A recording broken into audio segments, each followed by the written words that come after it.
A spiritual journey is one that is defined by divine spirit through astrological signs, guided by divine gods, ancestral energy, and one's birthright. Yindoni yamanzi, intombi yenkosi, chosen to walk in this dimension to heal through sound and vibrations. I invite you to hear with your soul as we become one with the universe, with nature, through all elements given by our gods. Thokozani izindodlo ezinamandla, siyakhuleka emakhosini, amakhehla amadala, nina basezulwini nasemanzini. Githi ndawuwe. Welcome, divine souls. Let's begin. Welcome, welcome, welcome, divine beloveds. Welcome to the first episode of Amathongo podcast as we tackle the topic of sexual immorality. What is sexual immorality? It is the sale of or giving of sexual purity, and it involves any type of sexual expression outside the boundaries of defined marriage relationship.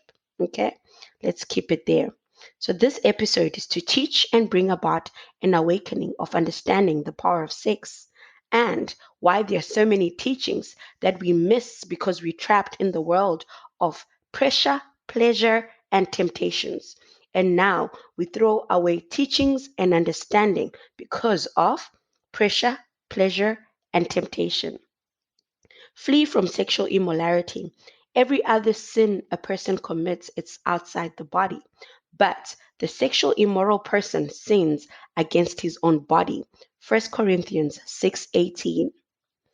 May you listen to this episode with an open heart, an open mind, and an unbiased consciousness to receive the teachings. I want to start this analogy of sexual immorality from the story of Adam and Eve and the Garden of Eden. We all are aware of the story.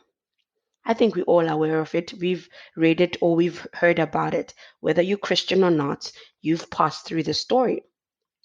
But I'll give a short summary. We know that Adam was created and later Eve. They lived in the garden with rules and instructions given upon them to abide to. Let's note they were created to bring each other companionship, and that's the key word, companionship. And they were naive to the fact that they were so naive that they were both able to change.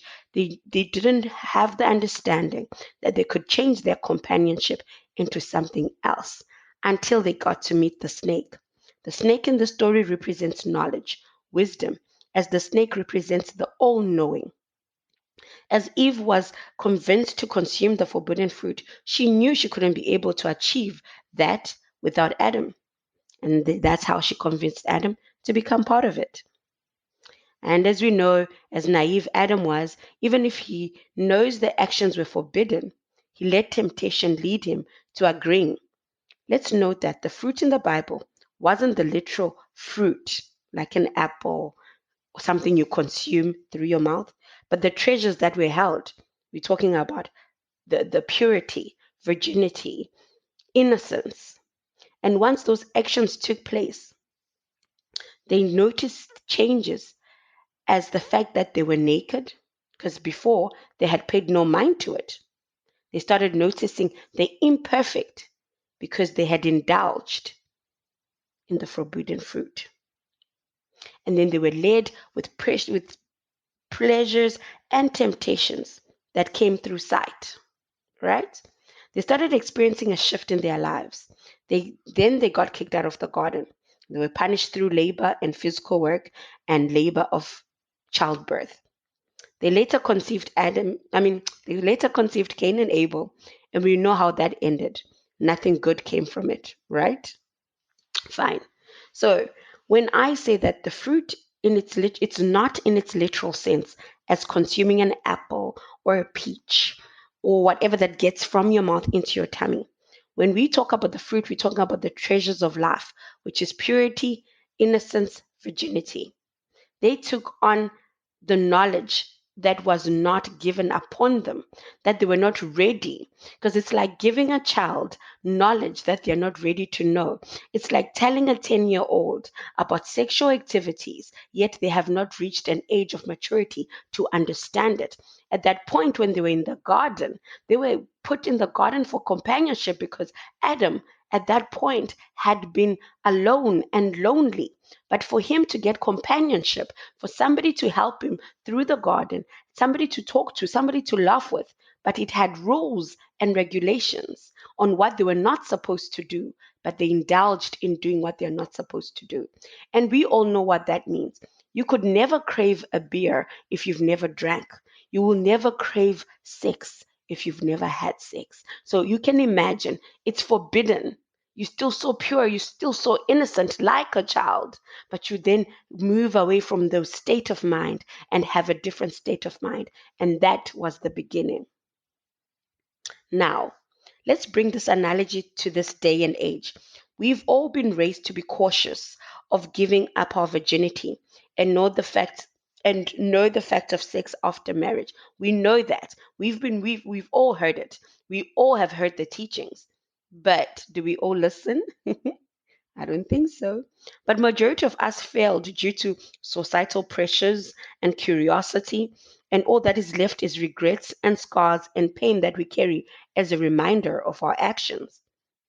And when I say regret, scars, and pain, I'm talking about the immense amount of mothers, of children being raised in single homes, single mothers, single broken homes. The amount of abortions that a lot of women take. We know your body, your choice. I'm pro your body, your choice. But the amount of abortions that an individual girl goes through because of actions that she took in an act that we know would have been better if she had found somebody she was equally yoked with. Let's continue. Listen to me. Let's go through this journey together. I'm not saying sex is bad. I'm saying the act on its own must be respected. Giving parts of ourselves to casual sex is killing parts of us that need to be cherished. The act itself is soul connections, soul ties. Imagine the parts of people you carry with you every day because of pressure and temporary satisfaction. The act itself leaves us feeling dirty. You can disagree with me, but you all know what I mean. You shower after sex because your brain and your consciousness says after having sex, you're dirty. It then settles the guilt of why am I having sex with someone that I really don't have a connection with. Then comes the feeling of feeling empty inside and less satisfied. If sex was a casual act, why do we have regrets? Why does our blood boil when we think of wasted times when we opened our legs to someone who wasn't even deserving? Think about it. The Bible has 100 verses on sexual immorality, whether you believe in scripture or not. Okay? Whether you believe it or not, I'm not trying to shove it down your throat, but I need you to think outside the box and think through how the universe works. If the Bible, not even if, the Bible has 100 verses on sexual immorality, why would there be a great emphasis on sex in the entire book of the Bible, giving us warnings and messages of what sexual immorality is and to refrain from it as it opens multiple boxes, like a ripple effect or the Pandora's box? This notion of free will and doing what we need has created a world with no sense of structure, discipline of any sort, but the birth of entitlement. Women and children are raped for personal pleasure, sold through trafficking to fulfill sexual pleasure, driving the disgust of men who rape 6-month-old babies because it is the fruit that has governed the very existence of mankind. Adultery at its peak constantly on social media platforms, be it Facebook, be it Instagram, be it Twitter, men cheating, women cheating. Because it's just not enough to have one woman or one man, but multiple partners. There's this consistent desire for flesh. But I say, walk by the Spirit, and you'll not gratify the desires of flesh. Galatians 5:16. On all social media platforms, the one thing that trends is leaked sexual videos, men and women cheating, notices of missing young girls, notices of raped victims. The very underlying issue is sex. Why is that? Do we sit to think? why we're so controlled on this notion that sex is life and without it we haven't lived? During the pandemic, if you all remember, there was a spike in teenage pregnancies, 13 to 15-year-olds becoming mothers. You could even question it because we're on lockdown, but you can imagine the impurity, the disgust of how this all happened if you think about it. Right? Where's the moral compass? And when I say where's the moral compass, because if these kids were in lockdown and were not going to school, who made them pregnant? So where's the moral compass? How do we stop children from having sex? What is it that we can do for them to respect the act in itself? Imagine giving parts of yourself at 13 years. By the time you're in your 30s, you'd have given so much of yourself and caring so much of others. Because imagine if you started 13 to sleep around with people. By the time you're in your 30s, you have had, God knows, 20 plus years of constantly giving yourself up to other people. How many soul ties do you carry within yourself, within your very existence? We're in an era where we need to ask ourselves difficult questions, uncomfortable questions, making way for creating a life that has more value and purpose, protecting each other through love and compassion, cherishing the gifts of life and understanding that everything underneath the sun has a ripple effect. And if we cannot govern our inner selves, we fall into traps. If I knew what I know now, I would have told my young self that follow the rules and instructions bestowed upon you, as this world will leave you with nothing because the people in it will take and take from you. Instead, you carry scars, which will be hard to heal. Because what you thought was casual will bring about a Pandora's box. And the power within you will be stripped and you'll feel empty. And you will not feel your purposes. You will not vibrate in the frequencies in which you are supposed to. Purity lets us vibrate higher to attain and achieve the very things we intended to do on this earth. It's only fitting to do so.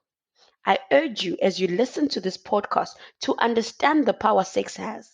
It might feel as if it's so much shared information, but I urge you to do the test and you understand what the power of sex holds. Give yourselves 30 days of fasting earthly temptations, be it sex, alcohol, meat. Things that you just consume through your body, through your mouth, through your head, through your sight. Fast earthly temptations. And you shall notice the difference in your life, and the things you shall attract will be clearer, and goals and aspirations will be achieved. You will come back to me and say, it worked, because I know it works. I have tested it. I have done the test. I have gone through it. I always say, God has made me go through so much. The universe, my ancestors have made me go through so much so that one day I can testify.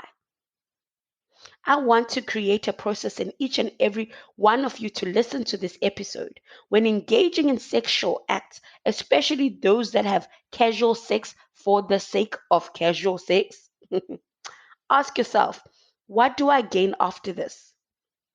What is achieved after this? Was temporary satisfaction worth it? Let's not create unnecessary soul ties, people. Let's not create unnecessary burdens, pains, and sufferings in our lives. Story time. When story time comes, I would never end an episode without shared experiences. What makes this podcast great is that I always share parts of me in hopes to help others and for people to understand they are not alone. I'm not perfect. I am an imperfect human that is always aiming to be better. Years back, and I want you to hear me out. Years back, I met this young gentleman. I would say the best looking guy there was at the party that night. And as temptation whispered, I made sure that he would notice my existence. Let's fast track it. This let's frustrate this story. So we got to talking and knowing each other because in my head, it didn't have to mean anything. It was just two consenting adults having the times of their life. Why not? YOLO. Life is short, isn't it? You only live once. So one thing led to another, and that, I mean, casual sex, right? Casual sexual acts. We kept it for over 3 months. That means we were seeing each other constantly over 3 months until we didn't have to see each other anymore because life has to keep on moving. We can't be tied to people that we're not investing time with. And then when we were apart, I didn't think so much of it. Carried on with my life as if nothing happened. Until about a month passed, I started getting aches in my stomach. Each time that would happen, I would also dream of this guy. I had night sweats, I had shakes, I was so unwell, as if I was having withdrawal symptoms. Each time I thought of him, it was so strange, and I would try to shake him off until I had to consult. And when I consulted, I had to hear the truth because it started becoming so unbearable. The shakes, the sweats, my nights and my evenings were not the same again. Only to find out that the muti, and when I say muti, I mean traditional medicine, or must I say, yeah, traditional medicine. He used half the time in his life was to strengthen himself. And this was now in his system. But then it got intertwined in my blood and it was a part of me. So that meant I was now intertwined with this guy because of what he does behind his closed doors. So I was told that I needed to flash it out if I wanted to get back to my old life. I put in the work to get this muti out of my system until I had finally detached from him. It took a lot of work. It is now behind me, but you can imagine how one act of satisfying flesh had worse consequences. True purity, however, is a direction, a persistent, determined pursuit of righteousness. This direction starts in the heart, and we express it in a lifestyle that flees opportunities of compromise. Joshua Harris. With this shared story, I want you to understand being led by temptation only leads you to places and experiences you could have avoided.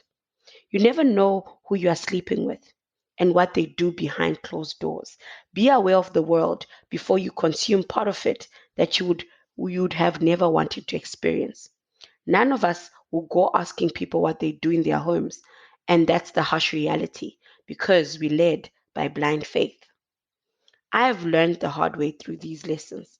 I now have the know hows and knowledge of hoping to teach and give caution to the Unspoken Truth family and anyone else that passes through this podcast to learn from it.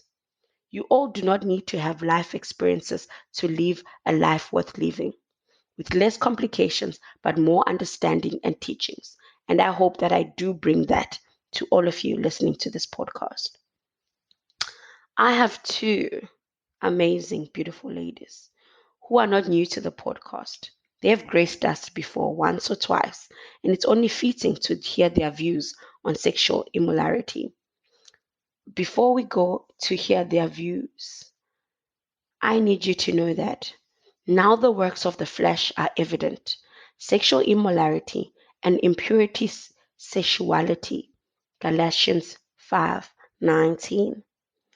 I'm going to pass it on to Josigadi Tatohati, will take us through what sexual immorality is in her view and experiences Lisedi Khanya. Sexual immorality. A lot of the terms that we now consider as part of daily life, as part of culture, as part of norm, are mostly pagan terms that came with Christianity. Yes, in as much as sexual morality can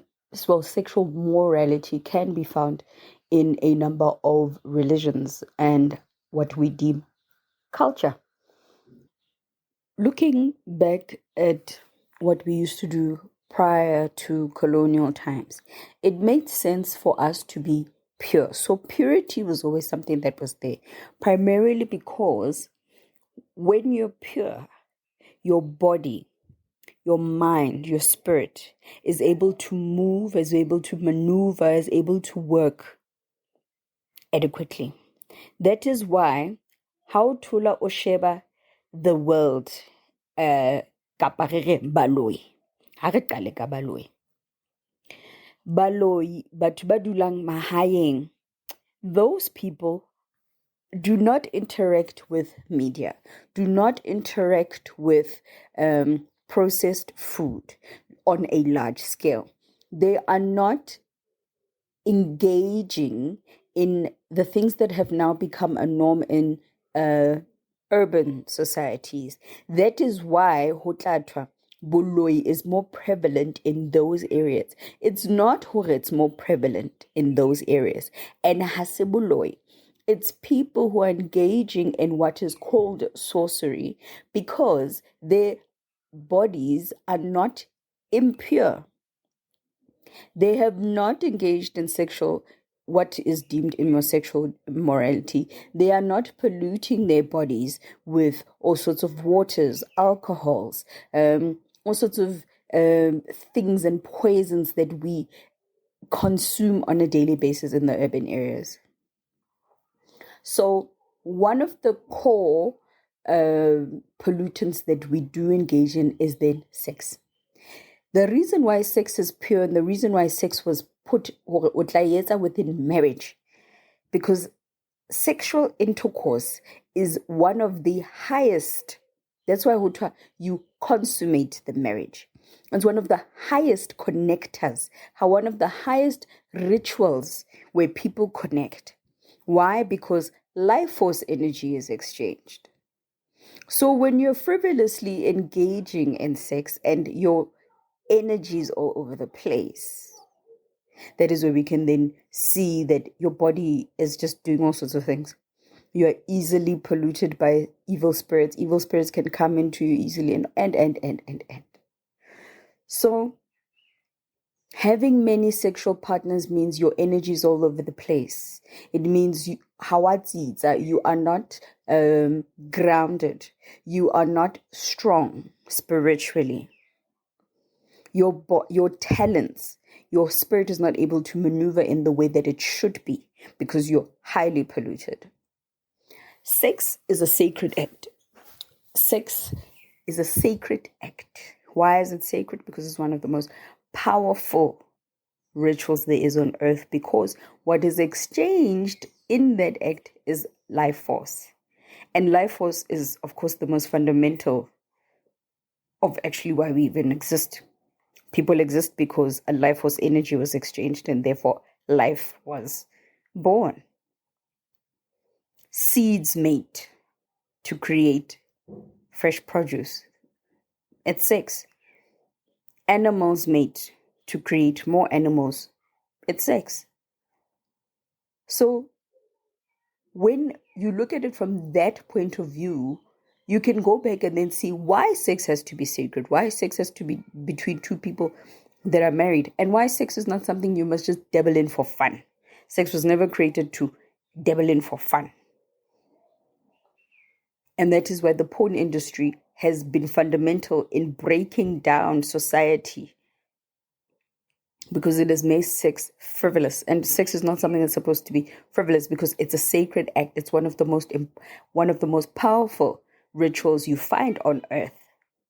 So when you look at it from that point of view, you can see why it is bad to then your sexual immoral, having many sex partners, and because then it leads to all sorts of dangers. Because your life force energy, something you should be using to procreate, something you should be using to create, you are letting it go for the feeling that you feel. That heightened orgasm, that climax, We want to do so because we want to feel it. It's not something that used to be done for fun. Sex was something that was only done to procreate, to create, and also used in rituals where you had to create something. So that would not be kids. When you look at it from that point of view, you can see why. You can see the danger. That is where the danger is. You can see the danger of why one can't be sexual, immoral, why you can't have many sex partners, why you shouldn't even be engaging in sex to begin with if you're not married and you are not a healer of sorts. Because it's life force energy, it's what created you, it's what you use to create. And I've put in biblical, so without actually even going into it, I've actually put in the Bible and I've actually put in, the universal way of looking at it. We cannot be taking our life force energy and playing with it for fun. For fun. Sex for fun. Oh, yeah, because I just want to come. You just want to come. So you want to take your life force energy and play with it and thereby weaken yourself, thereby opening yourself up for all sorts of spirit to come and pollute you so that you cannot be this thing that you're called upon to be.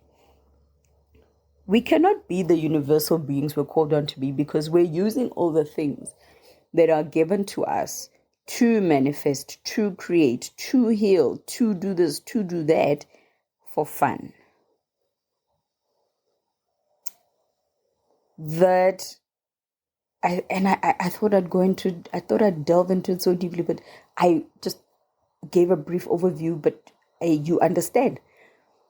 I can understand from just someone listen to this, I can see how they can definitely understand the dangers of sexual immorality, the dangers of engaging in frivolous sex, the dangers of because all these things that have now come up as a result of that. Ulala nomuntu othwele bese now hey usengozi. People are feeding off of you. The reason why people can feed off of you is because you don't understand the power. And people, and they do it through a process of transmutation. People who are spiritually strong understand that weak people do not know the life force and the power that it has. That's why they sleep with them and transmute their power, because you can transmute the power because it's powerful. It is life force energy. It creates. That's why people transmute. Abantu abathwele, abantu that have sex with people to feed their animals, they transmute your life force energy to create something for themselves. Whether it's bad or good, they're creating because they understand what life force is. As above and so below, as within and so without, as the universe and so the soul. We are grateful for Abadala for bringing us together.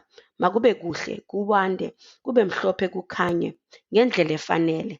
Thokozani, makhosi. Namaste, divine souls. Until we meet again in the same frequencies, like-minded people are destined to always find each other. Let's heal and vibrate closer to God and be one with the universe. The Unspoken Truth is the catalyst for important and thought-provoking conversations that need to be had. The network tackles social ills, spiritual healing, soul-searching, and mental health awareness. To subscribe, click on the show link to follow our podcast and be part of the Unspoken Truth family. Find us on all social media platforms.